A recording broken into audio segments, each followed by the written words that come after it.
तो hey guys, ये कहानी ओल्ट नाम के एक ऐसे अनाथ बच्चे की है जिसकी जिंदगी अचानक ही एक अलग मोड़ ले लेती है, जिसके बारे में उसने कभी सोचा भी नहीं था। उसे लगा उसकी लाइफ नॉर्मल होगी, पर किस्मत को कुछ और ही मंजूर था। वो अनाथ था, मतलब उसके पेरेंट्स नहीं थे। अब बिना पेरेंट्स के उसे अपना ख्याल खुद ही रखना था, इसलिए वो सुबह सबसे पहले खाने का इंतजाम करता और बाद में कुछ और सोचता। आज भी वो खाने के लिए फिशिंग कर रहा था, तभी एक अजीब सा आदमी वहाँ आया और बोला, क्या तुम मैजिक सीखना चाहोगे?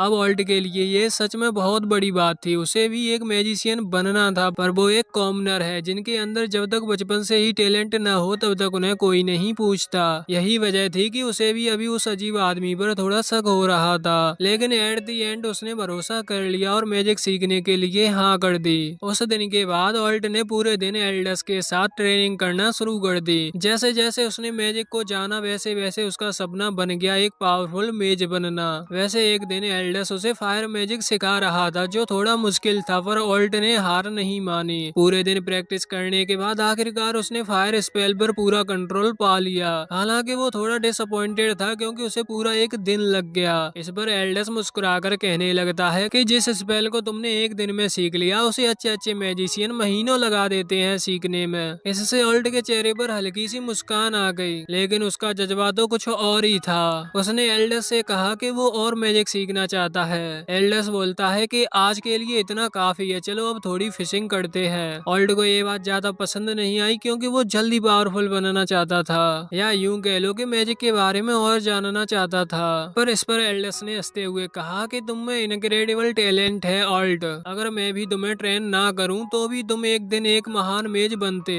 ये सुनकर ऑल्ट हैरान था। वो पूछता है कि फिर आपने मुझे सिखाना क्यों शुरू किया? अभी एल्डस कुछ बोलने ही वाला था कि तभी कांटे में मछली फंस गई और वो बात यहीं दब गई। वैसे अगले दिन से ऑल्ट की ट्रेनिंग रेगुलर स्टार्ट हो चुकी थी। उसे भी मजा आता था, वो खुद सुबह होने का इंतजार करता था। वैसे आज एल्डस एक मैजिक बुक लेकर आया था, पर वो किताब इतनी कंफ्यूजिंग थी कि ऑल्ट बोला मैथ्स करना इससे ज्यादा आसान होता है। फिर भी उसने हार नहीं मानी और धीरे धीरे सब समझने लगा। अब इसी तरह से दिन गुजरने लगे। कई महीनों तक एल्डस ने एल्गो को मैजिक फॉर्मूलास और स्पेल्स सिखाए। धीरे धीरे ऑल्ट सब समझने लगा था। उसकी प्रैक्टिस भी अब रिजल्ट देने लगी थी और उसे और एल्डस को मिले हुए करीब एक साल भी हो चुका था। लेकिन एक दिन जब वो रोज की तरह फिर ट्रेनिंग के लिए पहुंचा, तो एल्डस के चेहरे पर कुछ अलग ही एक्सप्रेशन था। उसने ऑल्ट से कहा कि उसे अब ये कैपिटल छोड़कर जाना होगा। वो बोला कि अब मैं तुम्हें और ट्रेन नहीं कर पाऊंगा। इससे ऑल्ट एकदम शौक में था। इसका एक रीजन ये भी था कि एल्डस के आने से पहले ऑल्ट अकेला था, इसलिए उसे इस चीज की आदत पड़ चुकी थी। पर एल्डस के आने के बाद उसका अकेलापन भी खत्म हो गया था। रोज मैजिक सीखने के साथ साथ उसे एल्डस से मिलने का भी इंतजार रहता था। खैर, इस पर वो कुछ नहीं कर सकता। हालांकि एल्डस ने जाने से पहले उसे एक इम्पोर्टेंट वार्निंग दी और कहा कि ऑल्ट, तुम्हारे पास इतना टैलेंट है कि तुम चाहो तो कोर्ट मजिशियन आराम से बन सकते हो, पर याद रखना, अगर कभी कोई तुम्हें जॉब ऑफर करे तो तुरंत उसे मना कर देना। वो जगह तुम्हारे लिए बिल्कुल नहीं है। अब ये सुनकर ऑल्ट बहुत हैरान था, इसलिए उसने पूछा भी कि ऐसा क्यों? पर एल्डस ने उसे कारण नहीं बताया और कहा, ये तुम्हारे लिए ही अच्छा होगा। जो सुनकर ऑल्ट कहने लगा कि कम से कम ये तो बताओ कि आपने मुझे मैजिक सिखाने के लिए क्यों चुना। इस पर एल्डस बताता है कि ऑल्ट की मदर जब वो जिंदा थी तब उसने एल्डस की मदद की थी और एल्डस उसी काइंडनेस का बदला चुकाने के लिए ऑल्ट के पास आया था। वैसे इसके बाद उन दोनों ने ही एक दूसरे को अलविदा कहा और सीन सीधा कुछ साल बाद शिफ्ट हुआ। ऑल्ट अब रॉयल अकेडमी का स्टूडेंट बन चुका था। एक दिन उसे वहाँ एक पुरानी किताब मिली जिसमें उस अकेडमी के पुराने स्टूडेंट्स के बारे में लिखा हुआ था। जब ऑल्ट ने थोड़े पन्ने पलटाए तो उसमें ऑल्ट को एल्डस की तस्वीर दिखी। ऑल्ट को पता चला एल्डस अकेडमी का टॉपर था, जो बाद में कोर्ट मजिशियन बना। एल्डस ने वही चुना था, वो उसने ऑल्ट को चुनने से मना किया है। अभी ऑल्ट यही सोच रहा था कि आखिर एल्डस ने ऐसा क्यों किया, पर तभी उसे वहाँ नीचे दिखा कि एल्डस को बाद में कोर्ट मजिशियन के काम से निकाल दिया गया था। हालांकि वहाँ इस चीज का कारण नहीं लिखा था, इसलिए ऑल्ट समझ गया था कि जरूर कुछ गड़बड़ है, क्योंकि वो एल्डस को अच्छी तरह से जानता है। एल्डस गलत नहीं हो सकता, इसलिए ऑल्ट फैसला करता है कि वो कोर्ट मजिशियन बनेगा और इंपीरियल कोर्ट की नजरों में अपने मास्टर एल्डस का नाम क्लियर करेगा। साथ ही पता लगाएगा कि आखिर तब हुआ क्या था। हालांकि इस चीज में वो ये भूल चुका था कि एल्डस ने उसे यही करने से मना किया था। वैसे कुछ सालों बाद ओल्ट के साथ भी वही हुआ जो एल्डस के साथ हुआ था, उसे भी धक्के मारकर निकाल दिया। असल में ओल्ट कोर्ट मेज के साथ साथ एक हीरो पार्टी का मेंबर भी बन चुका था, जिसका लीडर था खुद उस किंगडम का क्राउन प्रिंस रेगुलस। उसके अलावा दो और मेंबर थे, एक मेज जिसका नाम था लेनी और एक नाइट जिसका नाम था एक्स। लेकिन एक दिन मिशन के बीच में ही प्रिंस ने ओल्ट की तरफ देखा और बोला कि ओल्ट तुम किसी काम के नहीं हो। ये सुनकर ओल्ट चौंक गया और उसने रेगुलस से पूछा कि ऐसा क्यों। तो रेगुलस कहने लगा कि मेरी जॉब है तलवार लेकर फ्रंट लाइन पर लड़ना, वही लेनी अपने मैजिक से मॉन्स्टर्स को खत्म करती है और एक्स हम दोनों को प्रोटेक्ट करता है और नजर रखता है। लेकिन तुम तो बस पीछे खड़े होकर सपोर्ट स्पेल्स डालते रहते हो, जिनके बिना भी हम उतने ही ताकतवर हैं जितने उनके साथ। ये सुनकर ओल्ट उसे समझाता है कि सपोर्ट मैजिक टीम के लिए इक्वली इम्पोर्टेंट है, पर प्रिंस ने बीच में ही उसकी बात काट दी थी और खुद कहने लगा था कि तुम्हारे सपोर्टिव मैजिक की किसी को भी जरूरत नहीं है। वैसे तो असल में ओल्ट भी कभी खुद इस पार्टी में शामिल नहीं होना चाहता था, पर जब प्रिंस मतलब रेगुलस ने खुद उसे कहा तो वो मना नहीं कर पाया,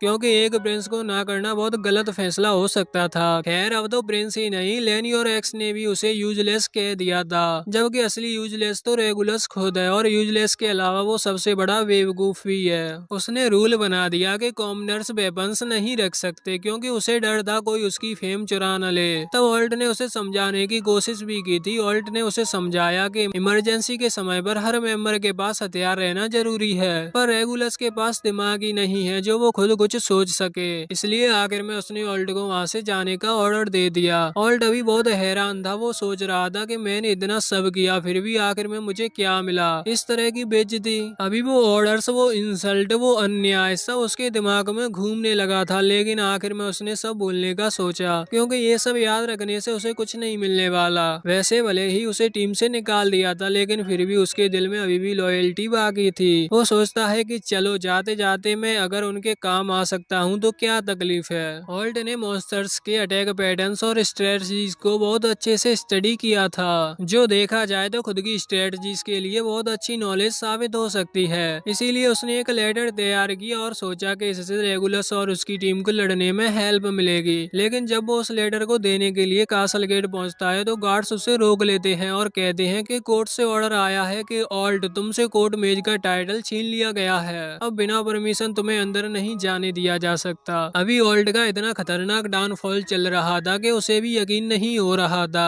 कि आखिर उसके साथ ऐसा क्यों हो रहा है। वो जिस गेट में कभी बहुत प्राउड से होकर अंदर जाता था, अब वहीं से उसे भगाया जा रहा है। वैसे अभी जब ओल्ट ये सब सोच रहा था तभी वहाँ पीछे से लेनी आ जाती है। अभी वो ओल्ट को देखते ही हंसने लगी थी और बार बार उसका मजाक उड़ा रही थी। असल में लेनी हमेशा से ओल्ट से जलती थी। जब वो एकेडमी में था उसने न्यू डंजन रिकॉर्ड बनाया था और लोग उसकी तारीफ करते नहीं थकते थे। लेनी को ये पसंद नहीं था और अब जब उसे मौका मिला तो उसने पूरी भड़ास निकाल ली। अभी ओल्ट को ये चीज सही तो बिल्कुल नहीं लग रही थी, पर फिर भी वो उससे कहता है कि वो बस वो लेटर किंग तक पहुंचा दे, इससे प्रिंस रेगुलस को बहुत फायदा होगा। पर लेनी ने उससे वो लेटर ले लिया और उसे फाड़ दिया। साथ ही वो ओल्ट से कहती है कि ये लेटर भी तुम्हारी तरह यूजलेस ही होगा, इसलिए मुझे इसमें कोई इंटरेस्ट नहीं। इतना कहकर उसने गार्ड्स को ओल्ट को वहाँ से भगाने का ऑर्डर दे दिया। ओल्ट की उस दिन बहुत बेइज्जती हुई थी। उसने 4 साल तक कोर्ट मेज की पोजीशन संभाली और हर चीज का ध्यान रखा, पर उसे आज धक्के मारकर निकाल दिया। वैसे अभी जब वो अकेला लौट रहा था तभी किसी ने पीछे से उसका नाम पुकारा। जब वो मुड़ा तो उसने देखा कि ये तो उसकी पुरानी दोस्त योरा है। अभी जब योरा ने देखा कि वो ओल्ट ही है तो वो तुरंत भागते हुए आती है और ओल्ट को गले लगा लेती है और कहती है कि मैंने सोचा भी नहीं था कि मैं तुम्हें इस हालत में देखूंगी। वैसे वो दोनों एक ही शांत सी जगह पर जाते हैं जहाँ ओल्ट ने उसे सब कुछ बता दिया कि रेगुलस की बेवकूफी, कोर्ट का करप्शन और लेनी का धोखा।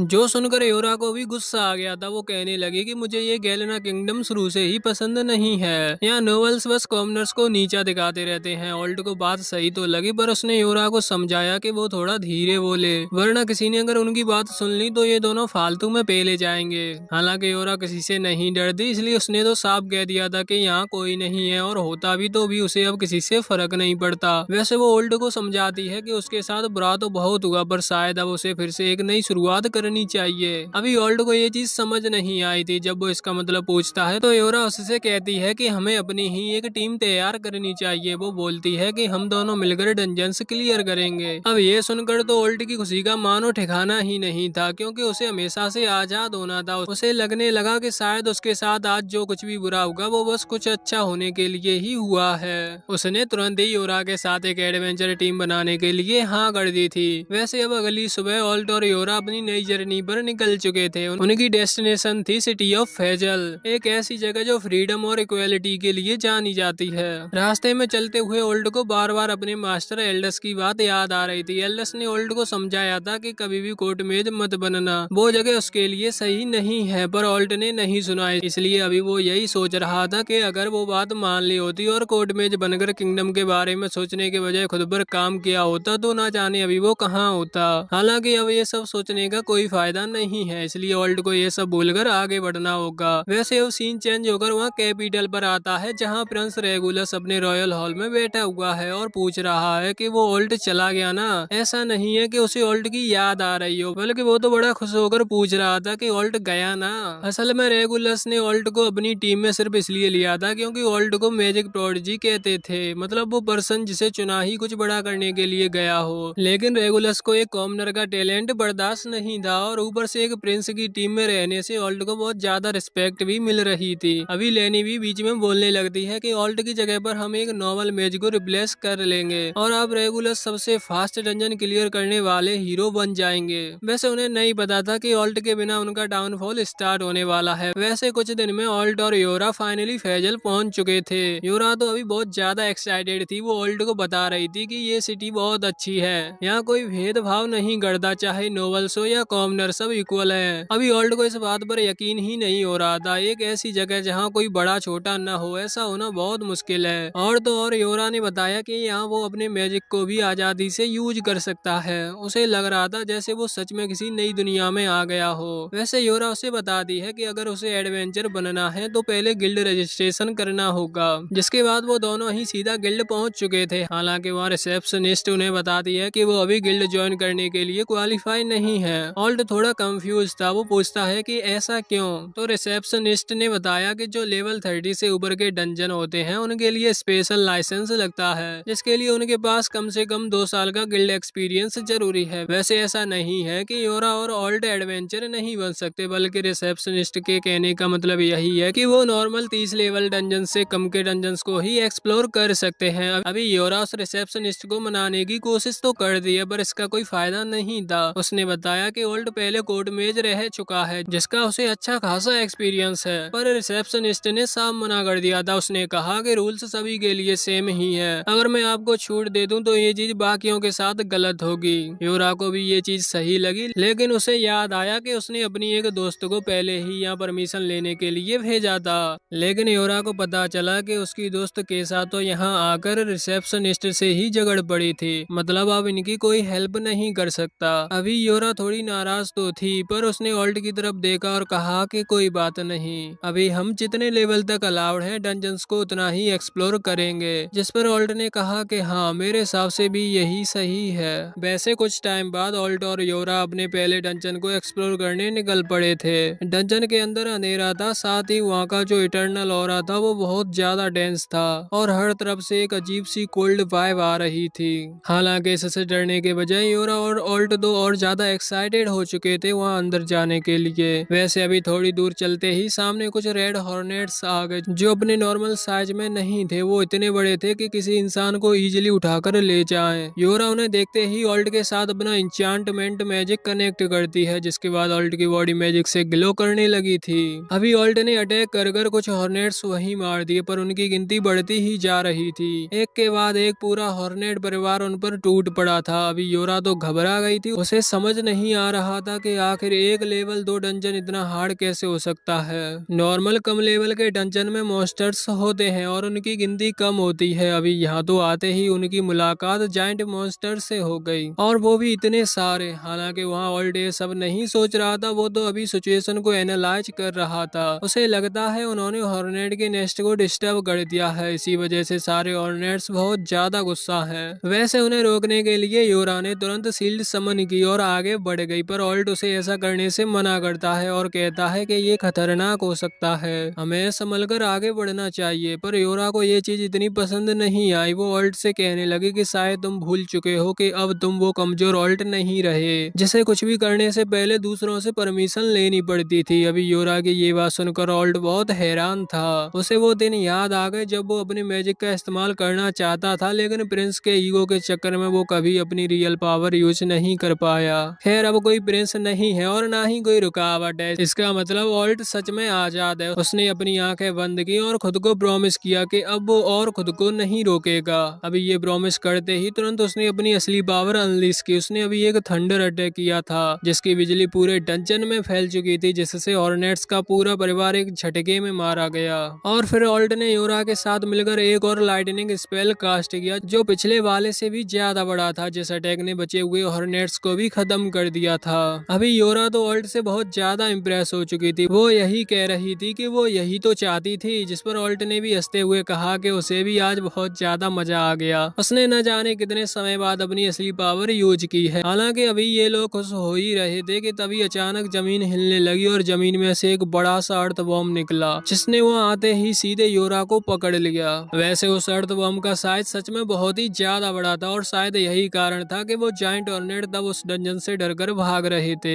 वैसे अभी यहाँ जब उस अर्थ बॉम्ब ने योरा को पकड़ा तो वो बिल्कुल भी घबराई नहीं, बल्कि वो ऑल्ट से कहने लगी कि स्कूल लीव करने के बाद से कहीं उसका अटैकिंग मैजिक कमजोर तो नहीं पड़ गया। जिस पर ऑल्ट कहता है कि बिल्कुल भी नहीं, बस तुम तैयार रहना, मैं तुम्हें अपनी पूरी पावर दिखाता हूँ। इतना कहते ही ऑल्ट ने अपना सबसे ताकतवर अटैक यूज किया। वो यहाँ फायर मैजिक का इस्तेमाल कर रहा था जिसकी उसने सबसे ज्यादा प्रैक्टिस की है। वहाँ योरा ने भी अपने आसपास एक शील्ड बैरियर क्रिएट कर लिया था जो कि उसे ऑल्ट के अटैक से बचाएगा। अभी ऑल्ट की जो फायर फ्लेम्स थी उनके कारण वो अर्थ बॉम्ब जलने लगा था और फायर सच में इतनी ताकतवर थी कि एक अटैक ही काफी था उस अर्थ बॉम्ब को खत्म करने के लिए। हालांकि योरा अभी उन फ्लेम्स के बीच है, लेकिन ऑल्ट को उसकी चिंता नहीं, क्योंकि वो जानता है कि योरा का डिफेंसिव मैजिक बहुत स्ट्रॉन्ग है। कुछ देर में उन फ्लेम्स से वो अर्थ बॉम्ब वहीं जलकर खत्म हो गया और योरा वापस नीचे आ गई। उसने ऑल्ट की तारीफ की क्योंकि ऑल्ट सच में पहले की तरह अपने मैजिक का इस्तेमाल कर सकता है, जबकि उसे कई साल हो गए अपनी फायर मैजिक को इस्तेमाल करे हुए। वो रेगुलस के साथ कभी अपनी अटैक टाइम मैजिक का इस्तेमाल नहीं कर पाता था, लेकिन फिर भी उसके अटैक अभी भी उतने ही ताकतवर हैं जितने के पहले थे। योरा कह रही थी कि अगर उनके बाकी दोस्त भी उन्हें मिलते तो वो ऑल्ट से मिलकर कितने खुश होते। दरअसल यहाँ वो बात कर रही थी ऑर्नेस और क्राजिया की, जो कि उनके स्कूल फ्रेंड्स थे। असल में स्कूल टाइम पे ये एक पार्ट टाइम एडवेंचर टीम के मेंबर्स थे, जहां ऑर्नेस सबसे आगे रहकर फाइट करता था। वो रेगुलस की तरह खुद को लीडर नहीं मानता था, लेकिन वो शॉर्ट और फिजिकल अटैक में अच्छा था, इसलिए वो आगे रहता था। वहीं क्राजिया आर्चर थी और योरा एक सपोर्टिव मेज, वही काम जो कि ऑल्ट अभी रेगुलस के लिए किया करता था। और ऑल्ट था एक अटैकिंग मेज। चारों ही अपने काम में बहुत अच्छे थे, जिस वजह से वो बहुत ही जल्द एक सक्सेसफुल एडवेंचर टीम बन गए। उनका नाम पूरी सिटी में फेमस होने लगा था और सभी को उनसे बहुत ज्यादा उम्मीद थी। अभी वो लोग भी अपने फ्यूचर का प्लान कर रहे थे कि उन्हें आगे एडवेंचर टीम को ही कंटिन्यू करना है। पर अचानक ही ऑल्ट ने सभी को अपना प्लान बताया। ऑल्ट शुरुआत से ही एक कोर्ट मेज बनना चाहता था। जब उसने सभी को ये बात बताई तो किसी को भी ये चीज ज्यादा पसंद नहीं आई और ऑर्नेस इसके खिलाफ था, लेकिन उसने ये बात कभी भी सामने से नहीं कही। उसे ऑल्ट पर भरोसा था। वो सोचता है कि ऑल्ट ने जरूर ये फैसला कुछ सोच समझ कर ही लिया होगा, इसलिए उसने ऑल्ट को जाने दिया। पर उससे ये बात कही कि अगर उसका डिसीजन कभी भी बदले तो वो ये बात हमेशा याद रखे कि उसके दोस्त हमेशा उसका इंतजार करेंगे। साथ ही वहाँ योरा ने भी ये चीज प्रॉमिस की थी कि जब ऑल्ट का प्लान चेंज होगा तब वो ऑल्ट को अपनी टीम में ज्वाइन होने का ऑफर देगी, और उसने अपना ये प्रॉमिस भी पूरा किया। अभी ऑल्ट योरा की टीम में ज्वाइन हो चुका है, मतलब उसकी एडवेंचर टीम का मेंबर है, जिसमें सिर्फ 2 ही लोग हैं, योरा और खुद ऑल्ट। वैसे उनका ये मिशन पूरी तरह से सक्सेसफुल रहा। उन्होंने उस डंजन को क्लियर कर लिया और वापस गिल्ड में गए, जहाँ से उन्हें थोड़े बहुत रिवॉर्ड मिले और बाद में रिवॉर्ड सेलिब्रेट करने के लिए वो एक बार में आ गए। ये पार्टी योरा की तरफ से थी, मतलब पैसे योरा देने वाली थी, इसलिए ज्यादा ऑल्ट को खाना चाहिए, लेकिन योरा ने ये चीज खुद के लिए सीरियस ले ली। उसने खाने पर कम, पीने पर ज्यादा ध्यान दिया और उस बार की सारी वाइन टेस्ट की, जिसके बाद उसे चढ़ चुकी थी। वो तुरंत ही वहीं सो गई। ऑल्ट भी उसे अपनी जैकेट उड़ा देता है और अपना खाना कंटिन्यू करता है। हालांकि इतने में ही वहाँ एक आदमी आता है और ऑल्ट के कंधे पर हाथ रखते हुए कहता है कि अच्छा, तो अब तुम सच में एक एडवेंचर बन चुके हो। ऑल्ट जब उसकी तरफ देखता है तो सोचता है कि शायद ये कोई नॉर्मल पर्सन है जिसने पी रखी है, इसलिए उसे इग्नोर करना ही सबसे सही काम होगा। ऑल्ट अभी उस पर ध्यान नहीं देता, लेकिन इस चीज से उस आदमी का ईगो हर्ट हो जाता है। उसने ऑल्ट पर तुरंत ही एक वाइन की बोतल से अटैक कर दिया।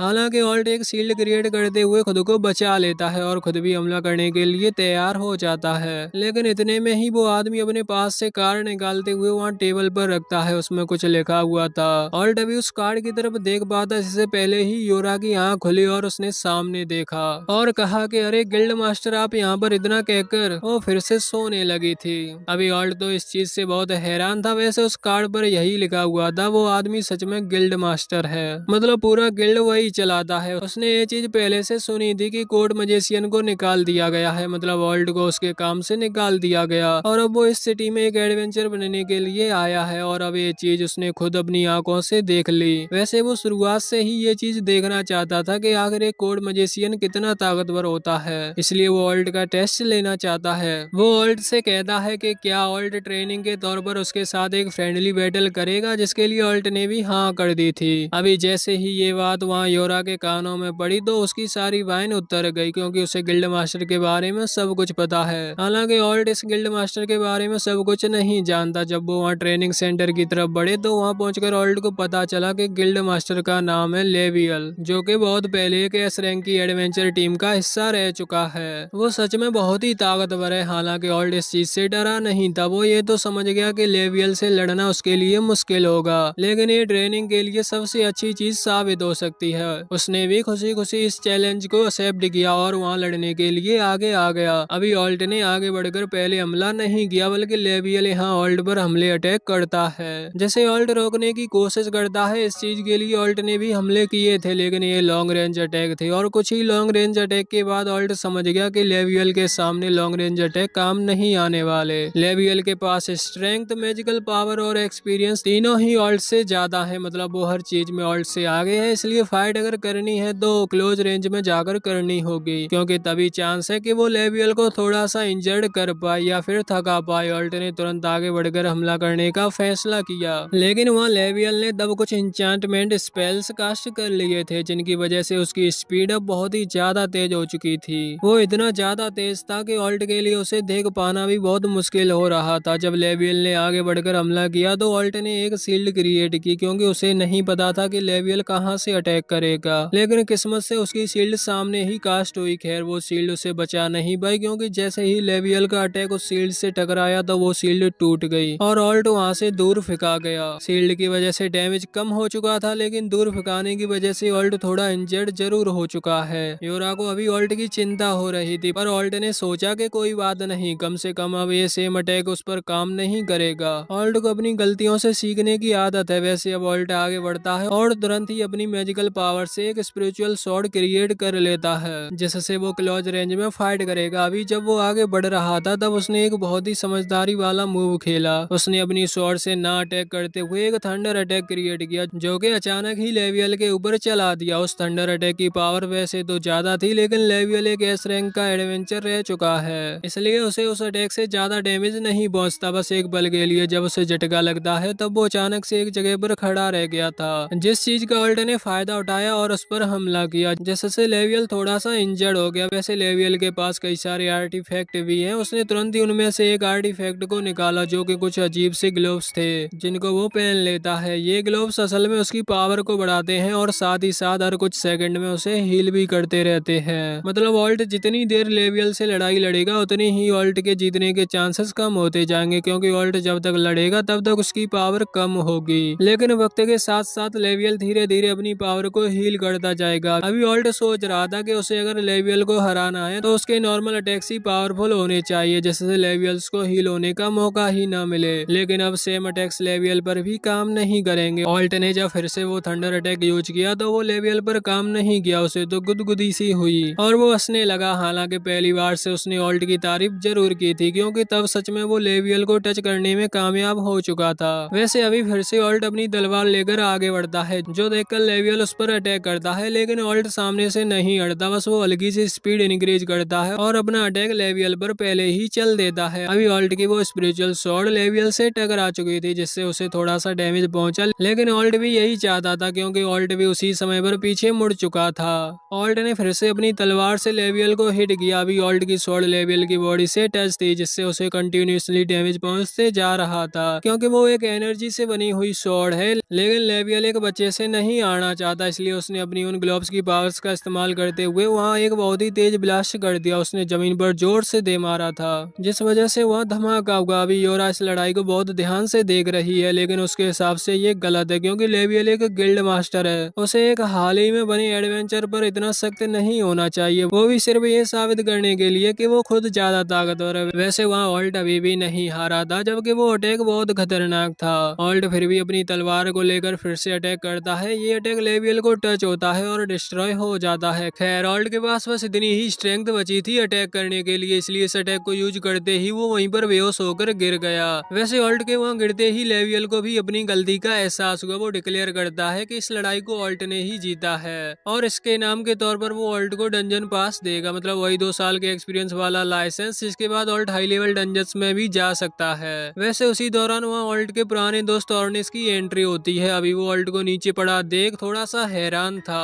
क्योंकि ऑल्ट ने अभी अभी गिल्ड मास्टर से लड़ाई की है। हालांकि वो लेवियल से कहने लगा था कि तुमने गलत किया, तुम अपने स्पेशल आर्टिफैक्ट का इस्तेमाल कर रहे थे उसके खिलाफ, जबकि तुम्हें पता है कि उसने अभी अभी एडवेंचर टीम को ज्वाइन किया है। जिस पर लेवियल कहता है कि मुझे पता है मैंने गलती की, लेकिन इसके बदले मैं ऑल्ट से माफी मांग लूंगा, साथ ही मैं उसे एडवेंचर पास देने के लिए भी रेडी हूँ और बस वो मुझ पर केस न करे। इसके बदले वो जो मांगेगा मैं उसे दे दूंगा। वैसे ऑल्ट अभी बेहोश था और उसे थोड़े आराम की जरूरत है, इसलिए वो लेवियल के ऑफिस में आ जाते हैं, जहाँ उन्होंने ऑल्ट को लिटा दिया क्योंकि वो अभी सो रहा है। वहीं ऑर्निस अभी योरा से कह रहा था कि तो ऑल्ट ने कोड मैजिशियन की पोजीशन छोड़ दी, शायद उसे वो चीज पसंद नहीं। मैं तो ये बात पहले से ही जानता था। अभी इतने में ही वहाँ पर उस गिल्ड की रिसेप्शनिस्ट आती है और लेवियल से कहती है कि उसे एक अर्जेंट काम है और लेवियल को भी उसके साथ चलना होगा। लेवियल उसके साथ चला गया, लेकिन सबसे पहले उसने ऑर्निस को सलाह दी कि वो उसके वाइन कलेक्शन को बिल्कुल ना छेड़े, वरना उसके साथ अच्छा नहीं होगा।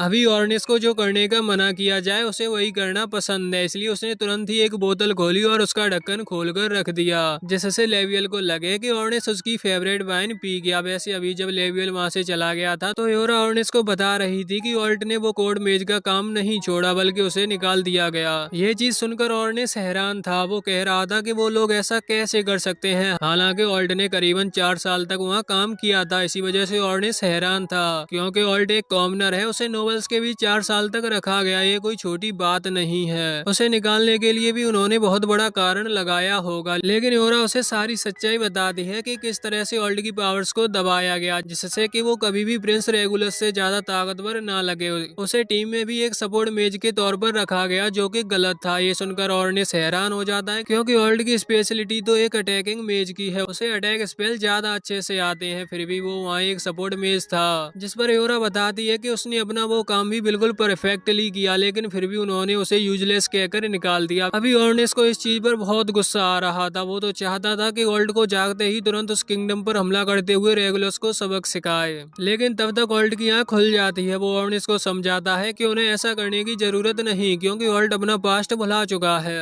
और फिर से वहाँ नहीं जाना चाहता। हालांकि ऑर्निस को ये चीज पसंद नहीं आई। अगर ऑल्ट उससे कहता तो वो खुद जाकर रेगुलस को अकेले सबक सिखाता, लेकिन अब जब ऑल्ट ही ऐसा नहीं चाहता तो वो ऐसा नहीं करेगा। वो कहता है कि मेरे पास दूसरा रास्ता है, क्यों ना हम हमारी एडवेंचर टीम को दुनिया की सबसे स्ट्रॉन्गेस्ट एडवेंचर टीम बनाए, जिसके बाद वो रेगुलस खुद तुम्हें फिर से टीम ज्वाइन करने का ऑफर देगा और तुम उसे रिजेक्ट कर कर उसकी औकात याद दिला देना। इससे तुम्हारा बदला भी पूरा हो जाएगा। ऑल्ट को भी ये बात बिल्कुल सही लगी और उसने हाँ कर दी। वैसे तभी ऑर्निस और योरा को वहाँ से बुला लिया गया था। असल में जब वो रिसेप्शनिस्ट वहाँ से लेवियल को बुलाकर ले गई, तब इसका कारण था कि एक एस रैंक टीम का एक बहुत खतरनाक डंजन में फंस जाना। वहाँ से सिर्फ एक ही लड़की बचकर बाहर आ पाई, जिसका नाम है क्रिस्टा। ये भी एक एस रैंक टीम की मेंबर है। हालांकि ये बताती है कि इसके सारे टीममेट्स उस डंजन के 64th फ्लोर पर फंसकर रह गए हैं, जिन्हें जल्द से जल्द बचाना होगा। हालांकि वो डंजन बहुत खतरनाक है, इसलिए सभी सोच रहे थे कि वो उस डंजन को क्लियर कैसे करेंगे, लेकिन डरने का वक्त नहीं है। इन्हें जल्द से जल्द वहाँ जाना चाहिए, वरना वो एस रैंक एडवेंचर्स अपनी जान गवा देंगे। यहाँ ऑर्निस और योरा तो पूरी तरह से तैयार थे, क्योंकि उन्होंने अभी अभी अपनी एक एडवेंचर टीम क्रिएट की है और इतना बड़ा मिशन मिल जाना बहुत किस्मत की बात है। और वैसे भी उनके साथ ऑल्ट है, इसलिए वो जानते हैं कि इस मिशन में उन्हें कुछ नहीं होगा। हालांकि वहाँ दूसरी तरफ ऑल्ट, जो कि अभी भी उस कमरे में बैठा हुआ है, वो यही सोच रहा था कि ना जाने वहाँ वो क्या बात कर रहे होंगे। इतने में ही वहाँ ग्राजिया की एंट्री हुई। इसे ऑर्नेस और योरा ने बुला लिया था।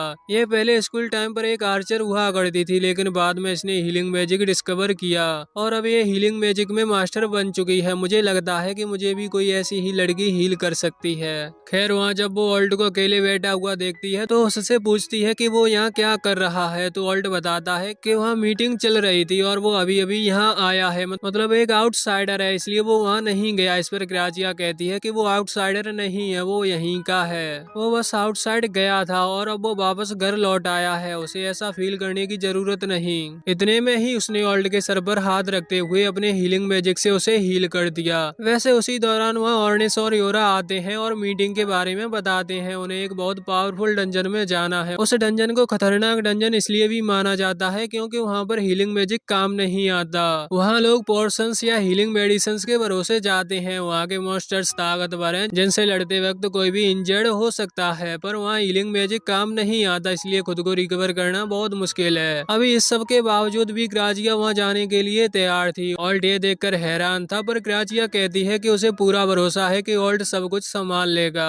अभी ऑल्ट सोच रहा था कि उसके दोस्तों को उस पर सच में बहुत ही ज्यादा भरोसा है। वैसे इसके बाद सीन चेंज हुआ। ये लोग उस डंजन के पास पहुंच चुके थे। अगर ये एक एक फ्लोर को क्लियर करते हुए 64th फ्लोर तक जाएंगे तो इन्हें बहुत समय लग जाएगा और तब तक तो वो एस रैंक टीम शायद जिंदा भी ना बचे, इसलिए फिर इस सब का कोई फायदा नहीं। लेकिन सही वक्त पर गिल्ड मास्टर लेवियल ने उन्हें एक स्टोन दिया। ये एक डंजन कोर है जो कि टेलीपोर्टेशन स्टोन की तरह है। इससे टेलीपोर्ट होकर वो 64th फ्लोर तक इजीली पहुंच सकते हैं। इस तरह के स्टोन बहुत ही रेयर होते हैं क्योंकि यहाँ वो बाकी सारे फ्लोर्स के मॉन्स्टर्स को स्किप करने वाले हैं। वैसे वहाँ ऑर्नेस सभी को समझा रहा था कि जब वो 64 फ्लोर पर पहुंचेंगे तो वहाँ पहुंचकर उन्हें ही मेन फाइट पर ध्यान देना है। ऑल्ट वहाँ लड़ेगा नहीं क्योंकि 64th फ्लोर का जो मेन मॉन्स्टर है, मतलब ये कह लो कि वहाँ का जो बॉस है वो एक अनडेड मॉन्स्टर है। उसे हराना इतना ज्यादा आसान नहीं है। उसे हराने के लिए बहुत ज्यादा पावर लगेगी, इसलिए ऑल्ट शुरुआत में लड़ाई नहीं करेगा जिससे कि वो अपनी पावर्स बचा सके और समय आने पर ही वो अपनी ताकत का इस्तेमाल करेगा उस अनडेड मॉन्स्टर के खिलाफ। अभी ये चीज सभी लोगों को थोड़ी सही नहीं लग रही थी, मतलब उसके सारे दोस्त लड़ेंगे लेकिन वो उनकी मदद नहीं कर पाएगा, लेकिन उस टीम को बचाने के लिए जरूरी है, इसलिए ऑल्ट ने भी हाँ कर दी और स्टोन का इस्तेमाल करते हुए ये वहाँ 64th फ्लोर पर टेलीपोर्ट हुए, जहाँ पहुंचकर इनके सामने स्केलेटन्स की एक बहुत बड़ी आर्मी आ चुकी थी। वैसे यहाँ बिना कुछ सोचे समझे ऑर्नेस ने तुरंत ही अपना वेपन निकालते हुए उन स्केलेटन्स को खत्म करना शुरू कर दिया। उसके पास भी एक स्पेशल आर्टिफैक्ट है लेवियल की तरह और उसके पास एक मैजिकल स्पेयर है जो कि टूटती नहीं, मतलब कितना भी हमला किया जाए उसे तोड़ा नहीं जा सकता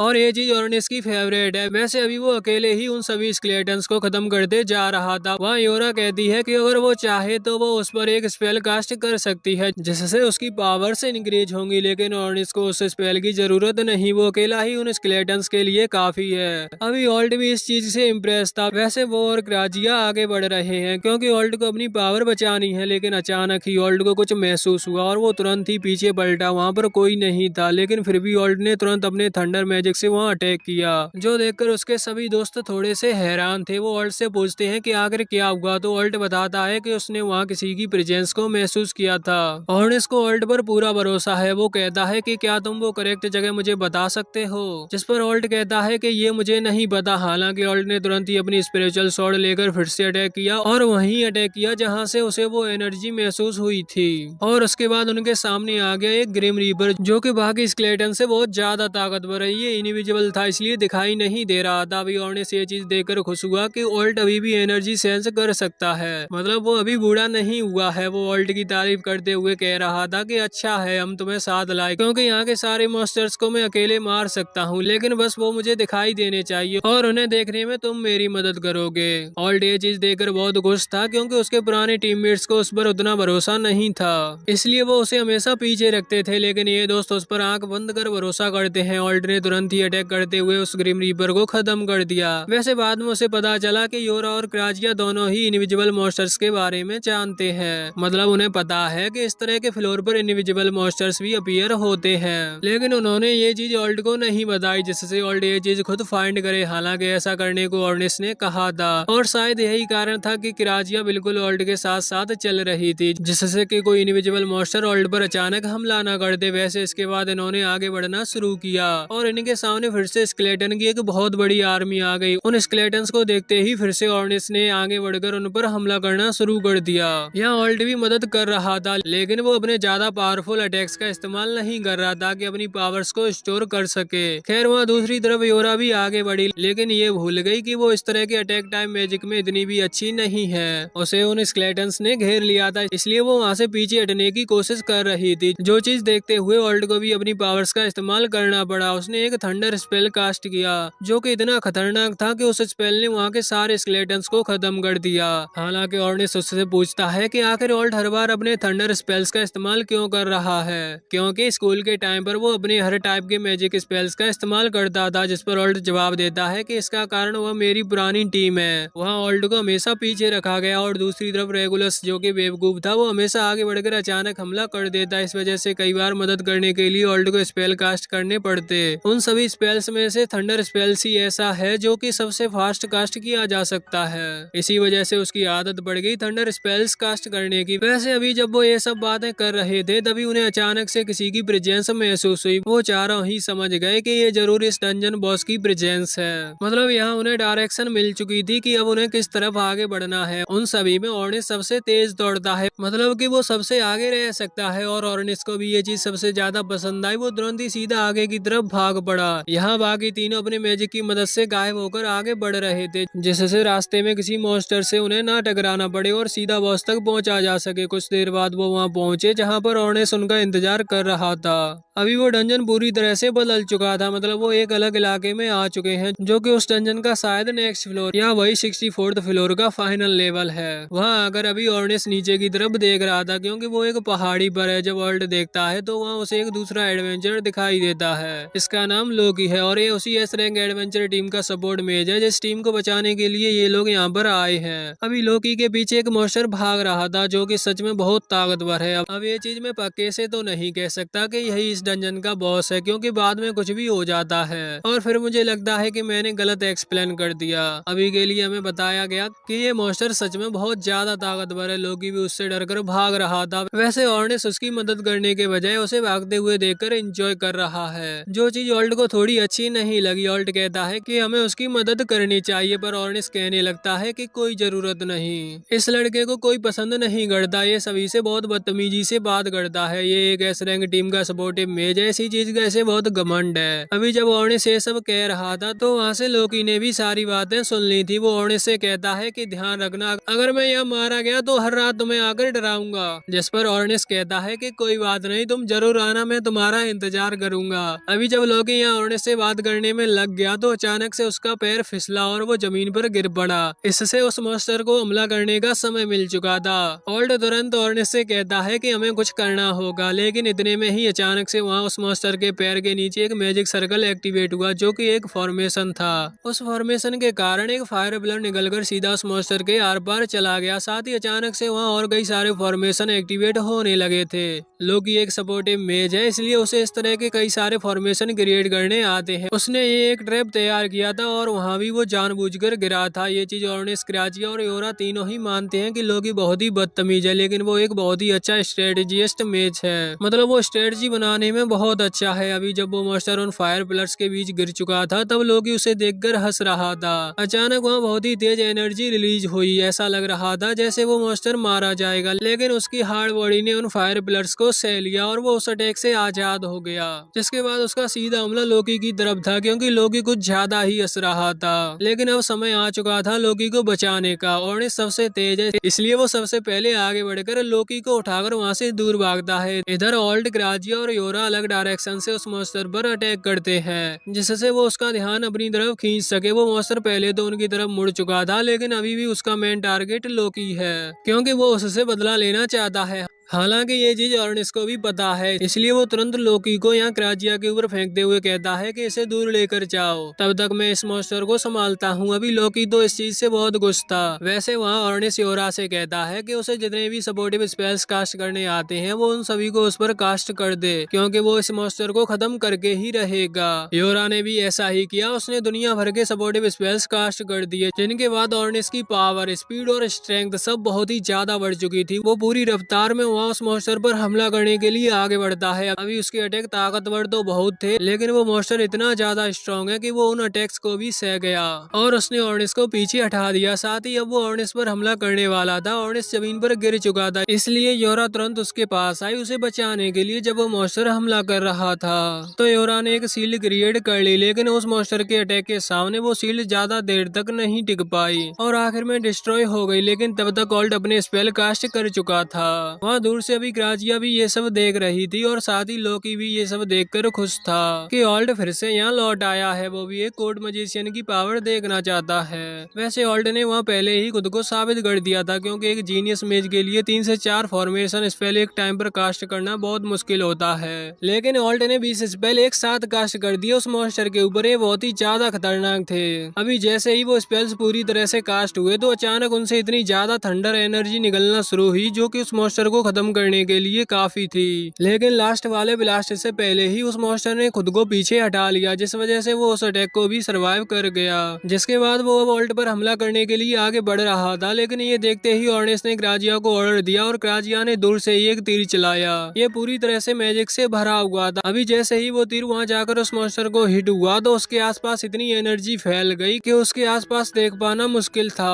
इस चीज का फायदा उठाकर ऑर्निस ने अपने उसी स्पेल आर्टिफैक्ट का मतलब उस स्पेयर का इस्तेमाल करते हुए हमला किया। उसने उसे सीधा उस मॉन्स्टर के सर की तरफ फेंका, लेकिन वो मॉन्स्टर सच में इतना ताकतवर है कि वो उस हमले से भी बच गया और उसे ज्यादा डैमेज नहीं पहुंचा। जिसके बाद वो अपना सबसे खतरनाक हमला ऑल्ट पर करने वाला था और कुछ ही देर में उसने वो हमला कास्ट करते हुए ऑल्ट की तरफ रिलीज भी कर दिया। ऑल्ट वहीं सामने खड़ा हुआ था। उसने उस हमले से बचने के लिए कुछ नहीं किया, जो चीज देखकर सभी हैरान थे। लेकिन इसके पीछे एक कारण था। ऑल्ट को वो टेक्निक यूज करनी थी जो कि उसे उसके मास्टर एल्डस ने सिखाई थी। ऑल्ट ने आज तक इस टेक्निक का इस्तेमाल नहीं किया, क्योंकि उसे इसकी जरूरत ही नहीं पड़ी और शायद एल्डस के अलावा सिर्फ ऑल्ट ही है जो इस टेक्निक को जानता है। ये थी रिफ्लेक्शन मैजिक की टेक्निक। अभी जैसे ही वो अटैक ऑल्ट के नजदीक आया, ऑल्ट ने तुरंत रिफ्लेक्शन मैजिक को एक्टिवेट किया, जिस वजह से वो मैजिक फिर से अपोजिट डायरेक्शन में बढ़ने लगा था।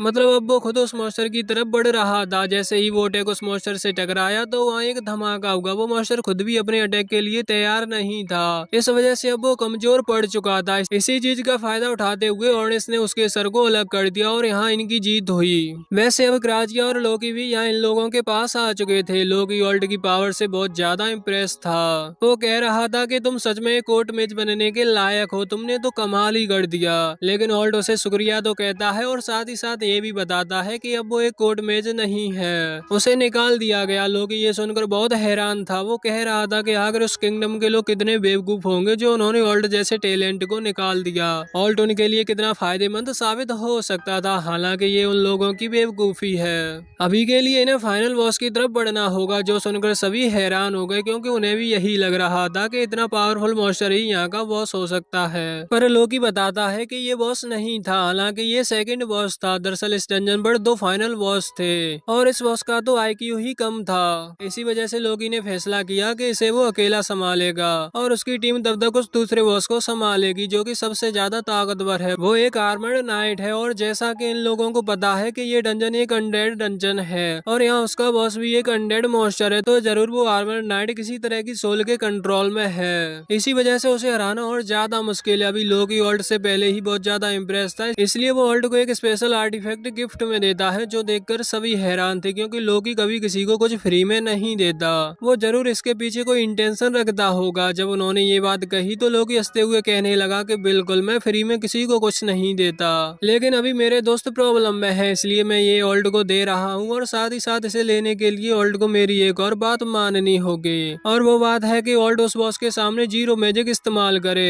दरअसल जीरो मैजिक से उसका मतलब ये था कि ऑल्ट विदाउट मैजिक फाइट करे। ये चीज एक बेवकूफी साबित हो सकती है, क्योंकि बिना मैजिक के ऑल्ट उससे कैसे लड़ेगा। लेकिन वो आर्टिफैक्ट एक स्वॉर्ड में ट्रांसफॉर्म हो सकता है। और साथ ही साथ लोकी ने उन्हें ये भी समझाया कि वो मॉन्स्टर पहले से ही तैयार है इस तरह के अटैक्स के लिए। हम हर तरह के मैजिक का उस पर इस्तेमाल कर चुके हैं, इसलिए अगर उस पर सडनली कोई फिजिकल अटैक किया जाए, वो भी पूरी ताकत से, तो मुझे नहीं लगता कि वो समय पर उस हमले को रोक पाएगा और शायद इसी तरह से उसे हराया जा सकता है। फिजिकल अटैक्स में ऑर्निस बहुत अच्छा है, लेकिन अभी ऑल्ट को लड़ते हुए लोकी ने ये चीज नोटिस की कि इस चीज में ऑल्ट सबसे ज्यादा अच्छा साबित होगा, क्योंकि ऑल्ट भी क्लोज रेंज में बहुत अच्छा है। असल में ऑर्निस ने ये चीज ऑल्ट के रिफ्लेक्शन मैजिक से पता लगाई, क्योंकि ऑल्ट उस मॉन्स्टर मॉन्स्टर के बिल्कुल नजदीक था और एक बहुत खतरनाक अटैक उसकी तरफ आ रहा था। फिर भी वर्ल्ड ने समय पर रिफ्लेक्शन मैजिक का इस्तेमाल किया। हड़बड़ी में उसने पहले ही उस अटैक को तैयार नहीं किया, वरना शायद वो अटैक वेस्ट जाता। अभी वर्ल्ड भी ये चीज देखकर इम्प्रेस था, क्योंकि लोकी सच में एक बहुत ही अच्छा स्ट्रेटेजिस्ट है, जिस पर लोकी कहता है कि उसे ऐसा होना पड़ा, वरना वो कभी एक एस रैंक टीम का मेंबर नहीं बन पाता। वैसे लोकी के ये सब कहने के बाद सीन सीधा चेंज होकर रेगुलस और उसकी टीम पर आ गया, जो कि अभी जिस फ्लोर पर थे वहाँ के मॉन्स्टर से डरकर भाग रहे थे। इनकी बहुत ही बुरी हालत थी, क्योंकि इनके अटैक्स मॉन्स्टर पर काम ही नहीं कर रहे। अभी भागते हुए लेनी अपने मैजिक का इस्तेमाल करने की कोशिश करती है, लेकिन उसका मैजिक वर्क ही नहीं करता, जो देखकर रेगुलस उसे यूजलेस कह रहा था। वैसे भी रेगुलस अपने पीछे मुड़कर खुद ही हमला करने की कोशिश करता है, लेकिन उसकी तलवार भी पुश बैक कर गई। मतलब उसके अटैक भी यहाँ बहुत कमजोर पड़ चुके हैं। उसे भी अभी कुछ समझ नहीं आ रहा था। अभी भागते हुए वो यही सोच रहा था कि ये सब तब से होना शुरू हुआ है जब से ऑल्ट यहाँ से चला गया। अभी कोई समझदार बंदा होता तो उसे अपनी गलती का एहसास होता और समझ जाता कि ऑल्ट का सपोर्टिव मैजिक अभी तक उसे इतना ताकतवर बनाए हुए था।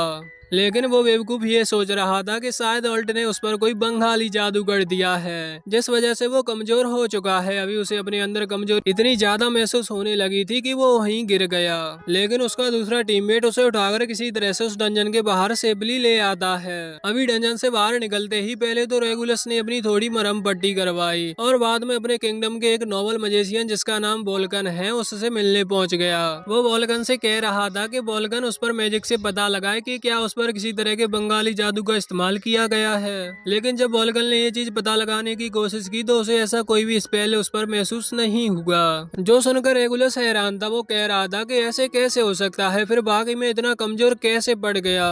उस फ्लोर पर मेरा मैजिक काम ही नहीं कर रहा था, मेरा ही नहीं बल्कि मेरे टीममेट्स का भी, जिस पर वोल्कन कहने लगा कि ये तो आसान बात है, तुम 38 फ्लोर पर थे, वहाँ पर मैजिक कम हो जाता है। हालांकि ऐसा आज से पहले रेगुलस ने किसी भी फ्लोर पर महसूस नहीं किया था।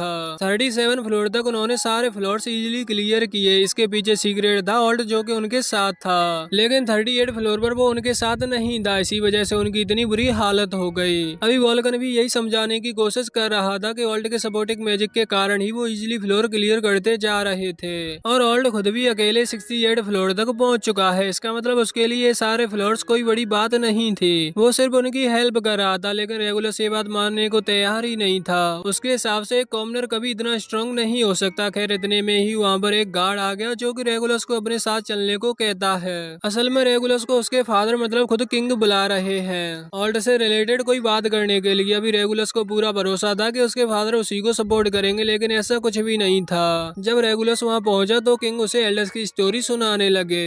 रेगुलस ने पहले एल्डर्स के बारे में कभी नहीं सुना था। किंग बताते हैं कि एक नॉवल हुआ करता था जिसका नाम था एल्डर्स। वो बेवकूफ था। वो बताते हैं कि वो एक नॉवेल था, इसलिए उसके पास परमिशन थी कि वो किंग से डायरेक्ट बात कर सकता था। उसकी एज तब कम थी। वो हमेशा कहता रहता था कि हर किसी के पास अलग टैलेंट होता है, किसी को भी कमजोर नहीं समझा जा सकता, उन्हें सभी का टैलेंट देखकर आगे बढ़ना चाहिए। ये चीज किंगडम के लिए बहुत अच्छी साबित हो सकती है, लेकिन किंग ने उसकी बात नहीं मानी। उनका मानना था कि सिर्फ नॉवेल्स ही ताकतवर बन सकते हैं, कॉमनर्स के पास ना ही इतनी फैसिलिटी है और ना ही इतना टैलेंट। जिसके बाद एल्डर्स ने अपना नोवेल टाइटल हटा दिया। मतलब उसके बाद वो एक नोवेल नहीं रहा और एक कॉमनर बनकर खुद को साबित करने की कोशिश की। वो एकेडमी का टॉपर बना। बाद में उसने कोड मजिशियन की भी पोस्ट ज्वाइन की और सभी को समझाने लगा कि कॉमनर भी यहाँ तक आ सकते हैं। उसने कई सारे ऐसे कॉमनर को ढूंढा जो कि बहुत अच्छा कर सकते थे, लेकिन कभी नहीं कर पाए क्योंकि वो कॉमनर्स थे। हालांकि किंग को कभी एल्डर्स की बात समझ नहीं आई, लेकिन वो अब उसे बेवकूफ इसलिए कह रहे हैं क्योंकि वो बहुत समय तक किंग को ये बात समझाते रहा, जबकि उसे ये समझ जाना चाहिए था कि वो ये नहीं समझ पाएंगे। खैर अब किंग को ये बात समझ आ चुकी है। वो अभी यही बात बता रहे थे कि एल्डर्स तब वहाँ से चला गया, लेकिन उन्हें इस चीज पर भरोसा हो गया कि एक कॉमनर भी हर चीज हासिल कर सकता है। इसी वजह से उन्होंने ओल्ड को मौका भी दिया था। ओल्ड ने लगभग 68 फ्लोर क्लियर किए, जो कि बहुत ही ज्यादा बड़ी बात थी। उसने खुद को साबित कर दिया था, पर बाद में कोड मजिशियन बनकर रेगुलस का साथ देने लगा। रेगुलस ने उसे भगा दिया, जो चीज बिल्कुल सही नहीं थी। हालांकि रेगुलस अभी अपनी गलती मानने को तैयार नहीं था। वो यही कह रहा था कि 38 फ्लोर बहुत ही ज्यादा मुश्किल था अब मेरी हालत देखिए, अगर ऑल्ट तब मेरे साथ होता तो उसकी भी ये हालत होती, शायद उसकी तो और बुरी हालत होती, क्योंकि वो बस एक सपोर्टिव मैच था। खैर किंग भी समझ पा रहे थे कि रेगुलस के दिमाग में ये सब क्यों भरा हुआ है। उन्होंने ही रेगुलस को हमेशा से ये सिखाया था, लेकिन अब किंग चाहते हैं कि कॉमनर्स को भी एडमिशन दिया जाए, उन्हें भी वो फैसिलिटी मिले जो कि नोबल्स को मिलती है। अभी रेगुलस इसके खिलाफ था, उसके हिसाब से कॉमनर्स नोबल्स इतने ताकतवर नहीं होते। वो यही कही जा रहा था कि अगर ऑल्ट यहाँ होता तो उसकी हालत मुझसे भी खराब होती, लेकिन इतने में ही एक गार्ड वहाँ आया जिसके पास वो पेपर थे जो कि ऑल्ट ने तैयार किए थे। ऑल्ट ने एक लेटर बनाकर ये पेपर किंग को देने को कहे थे। उसे पता था कि 37 फ्लोर के बाद अब रेगुलस 38 फ्लोर की तरफ बढ़ेगा, जहाँ पर मैजिक का यूज लगभग ना के बराबर किया जा सकता है। मतलब बहुत हाई लेवल मैजिशियन ही होगा जो कि थोड़ा बहुत मैजिक उस फ्लोर पर यूज कर पाए, क्योंकि वहाँ सप्रेशन स्पेल्स लगे हुए हैं। वो गार्ड बताता है कि ऑल्ट जाने से पहले ये लेटर आप तक और प्रिंस रेगुलस तक पहुँचाना चाहता था, लेकिन प्रिंस रेगुलस की टीम मेंबर लेनी ने ये पेपर फाड़कर वहीं फेंक दिए और उसे यूजलेस कहकर वहाँ से भगा दिया। अभी रेगुलस को तो अपनी आंखों पर यकीन ही नहीं हो रहा था, लेकिन सच उसकी आंखों के सामने था। अभी वो किंग से कहता है कि उसे अपनी तबीयत ठीक नहीं लग रही और वहाँ से चला जाता है। इधर किंग नोबल मजिशियन वोल्गन से कहते हैं कि वो रेगुलस का ख्याल रखे और उसकी मदद करे, जिस पर वोल्गन ने भी प्रॉमिस कर दिया। वैसे वहाँ दूसरी तरफ रेगुलस को भी बहुत बुरा लग रहा था, उसे समझ नहीं आ रहा था कि ये चीज वो पहले क्यों नहीं समझ पाया। उसने हमेशा ऑल्ट को यूजलेस समझा था, जबकि ऑल्ट तो उससे भी ज्यादा ताकतवर था, फिर भी ऑल्ट उसके सामने कुछ नहीं कहता था। अभी मुझे नहीं पता कि सच में रेगुलस को इतना ज्यादा बुरा फील हो रहा है या नहीं, पर उसके फेशियल एक्सप्रेशन देखकर यही लग रहा था। अब तो ये फ्यूचर में ही पता चलेगा कि वो सच में दिल का अच्छा बन चुका है या ये बस नाटक है। अभी के लिए सीन चेंज होकर वापस वहाँ ऑल्ट पर आ चुका था, जो कि अभी लोकी से कह रहा था कि आखिर वो इतने खतरनाक मॉन्स्टर के सामने सिर्फ तलवार लेकर कैसे जा सकता है। बिना मैजिक के इतने पावरफुल मॉन्स्टर से लड़ना एक गलत फैसला भी साबित हो सकता है, जिस पर लोकी कहता है कि उसने ऐसा कहा ही नहीं कि ऑल्ट को बिना मैजिक का इस्तेमाल करे लड़ना है। वो बस ये चाहता है कि ऑल्ट शुरुआत में अपनी तलवार का इस्तेमाल करे और मैजिक बिल्कुल भी यूज ना करे। जो सुनते हुए अभी ग्राजिया कहने लगी थी कि ये तो बेवकूफी होगी, ऑल्ट को मैजिक यूज करना आता है, फिर भी वो मैजिक का यूज ना करे, इसमें कैसी समझदारी है। और लोकी बताता है कि वहाँ जो मॉन्स्टर है वो हम जितना ही समझदार है, इसलिए अगर उसे पता चला कि ऑल्ट किस तरह का मैजिक जानता है और उसका पावर लेवल क्या है तो वो उसके लिए पहले से तैयार होगा। मैं बस ये चाहता हूँ कि ऑल्ट अपनी तलवार का इस्तेमाल करे और उस मौके का इंतजार करे जब मैजिक यूज करना सबसे सही रहेगा। ऑल्ट कहता है कि हम तुम्हारी बात पर कैसे भरोसा कर लें, जिस पर लोकी कहता है कि तुम्हें करना होगा और मैं तुम्हें मैजिक यूज करने से बिल्कुल नहीं रोकूंगा, बस तुम मेरे सिग्नल का इंतजार करना। अब ऑल्ट भी इस चीज के लिए मान गया था और अब बारी थी उस मेन बॉस के पास जाने की। यहाँ से भागते हुए पहुंचना बेवकूफी है, क्योंकि ये बहुत लंबा रास्ता है, भागते भागते ही ये लोग थक जाएंगे, इसलिए जरूरत थी एक टेलीपोर्टेशन फॉर्मेशन की।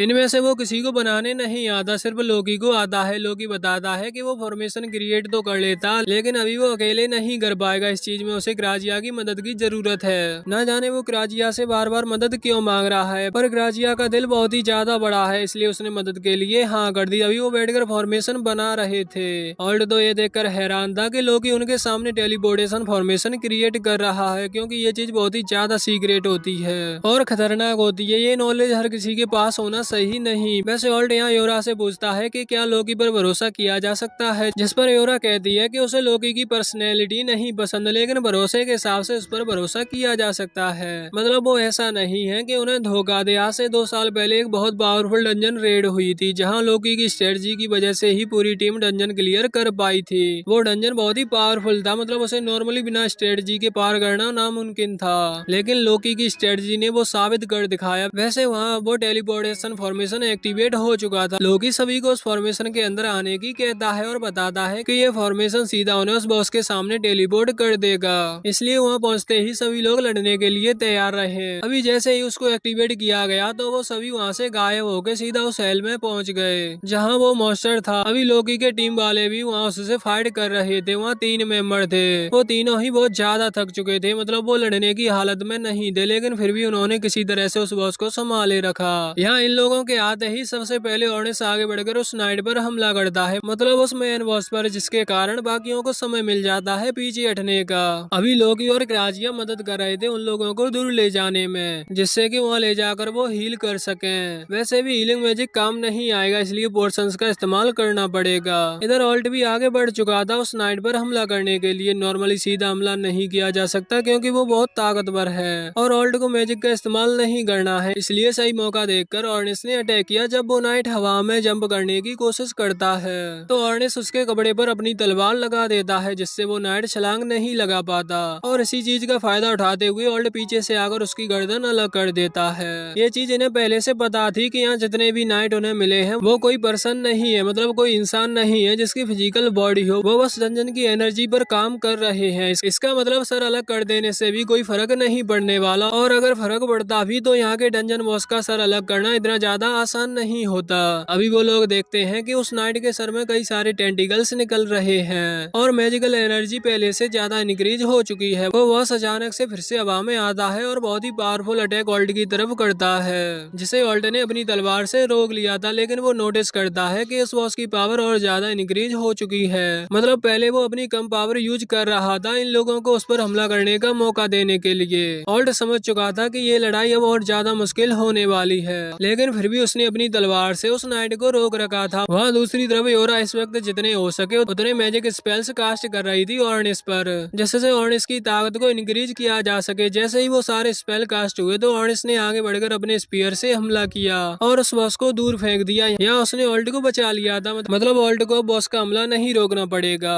ऑल्ट इस चीज से बहुत इम्प्रेस है कि वो तलवार अभी तक टूटी नहीं, लेकिन नॉर्मल सी बात है कि वो एक लीजेंडरी आर्टिफैक्ट है, वो इतनी आसानी से नहीं टूटेगा। नॉर्मल तलवार अभी तक कब की टूट चुकी होती। वैसे अभी ऑर्निस के हमले ने उस बॉस को बहुत ही बुरी तरह से दूर फेंका है, लेकिन फिर भी इन लोगों को पता है कि वो अभी तक मरा नहीं होगा, क्योंकि उसे हराना इतना आसान नहीं है और वो एक अनडेड है, मतलब वो इस तरह के हमलों से नहीं मरने वाला। खैर अचानक ही वो बॉस फिर से उठा और उसने अपना सर उठाकर वापस से रिजॉइन कर लिया। वो सर फिर से कनेक्ट हो चुका था। अभी बहुत तेज चीखते हुए वो आगे बढ़कर हमला करता है। उसकी चीख इतनी ज्यादा तेज थी कि यहाँ इन लोगों को अपने कान बंद करने पड़े, जिस चीज का फायदा उठाकर उसने ऑल्ट को टारगेट बनाया, क्योंकि उसके हिसाब से तो ऑल्ट ही सबसे ज्यादा ताकतवर है। वहाँ उसने ऑल्ट पर अभी एक मार्शल आर्ट अटैक किया था जो कि सीधा ऑल्ट को ही हिट हुआ और ऑल्ट वहाँ से दूर फेंका गया। वो अभी दीवार से टकराने वाला था, लेकिन योरा ने एक असन स्पेल का इस्तेमाल करते हुए उसे बचा लिया, वरना उसकी हड्डियां टूट जाती।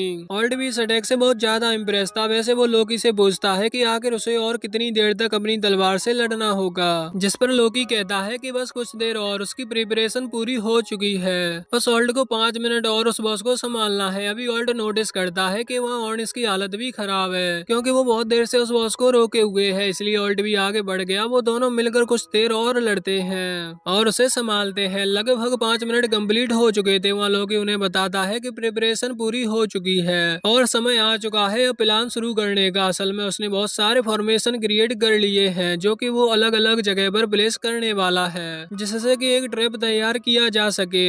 और उसका जो पहला फॉर्मेशन था वो उसके पास ही था। उसकी एनर्जी इतनी ज्यादा थी कि जैसे ही उस बॉस ने उस एनर्जी को महसूस किया तो उसने फैसला किया कि उसे सबसे पहले लोकी को खत्म करना होगा, वरना वो उस एनर्जी के बीच फंसकर रह जाएगा। यहाँ उसने अटैक करते हुए लोकी पर हमला किया, लेकिन लोकी तो वहाँ था ही नहीं। वो जो था वो बस एक इल्यूजन था। लोकी तब तक वहाँ से दूर आ चुका था। अभी सही मौके पर लोकी के टीममेट्स ने अटैक किया और उस बॉस को डैमेज पहुंचाया। वहीं दूसरी तरफ ऑल्ट और ऑर्निस के पास टेलीपोर्टेशन फॉर्मेशन एक्टिवेट हो चुका था, जो साइज में छोटा था। उसे लोकी ने वहाँ इसलिए ट्रैप किया था जिससे कि वे दोनों वहाँ से गायब हो सके। अभी ये सब देखते हुए वो बॉस ये चीज समझ चुका था कि ये सारा प्लान लोकी का था, मतलब उसके हिसाब से लोकी ही मेन पर्सन है जिसे उसे हराना होगा अगर वो खुद की जान बचाना चाहता है। तो यही सोचकर उसने फिर से लोकी पर हमला किया। इस बार वो असली लोकी था, इसलिए उसे तलवार से उस बॉस का अटैक रोकना पड़ा। उसके पास फिजिकल स्ट्रेंथ इतनी ज्यादा नहीं है कि वो ज्यादा देर तक इस तरह के हमले रोक पाए, इसलिए योरा भी उसकी मदद कर रही थी और उसके स्पेल्स लोकी को पावर दे रहे थे। लेकिन लोकी एक स्ट्रेटेजिस्ट है, मतलब वो स्ट्रेटजी बनाने में अच्छा है। इस तरह के स्पेल से अपनी पावर बढ़ाकर फिजिकल फाइट करने में उसे बिल्कुल एक्सपीरियंस नहीं है, इसलिए वो समझ चुका था कि वो ज्यादा देर तक नहीं लड़ पाएगा। उस नाइट ने अटैक किया और लोकी वहाँ उस टावर से नीचे गिरने लगा। भी गिरते हुए वो हंस रहा था, क्योंकि जो कुछ भी हुआ सब उसके प्लान के हिसाब से ही हुआ।